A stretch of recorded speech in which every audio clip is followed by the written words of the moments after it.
Betsy Malloy. By 1774, the first buildings were completed. In 1776, they put a red tile roof on their building, the first in California, and completed adobe buildings for the neophytes. There were also storerooms, barracks, warehouses, and shops, and an irrigation ditch to carry water to the fields from the river. In 1779 to 1980, a new church was built. It was 133 feet long. The first horizontal-powered water mill in California was built in the early 1800s, and another new church was completed in 1813. Many buildings collapsed during heavy rains came in 1825. New, stronger ones replaced them. After Father Ambris died in 1882, the church statues were moved to Mission San Miguel for safekeeping. The buildings were abandoned.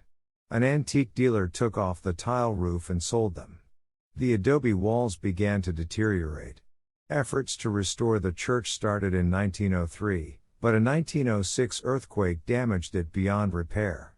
Eventually, only a few arches were left. The Franciscan priests returned in 1940 and began to rebuild the church. With the assistance of the Hearst Foundation, Mission San Antonio was reconstructed. They used mud from the crumbled walls and original tools to make the new adobe bricks.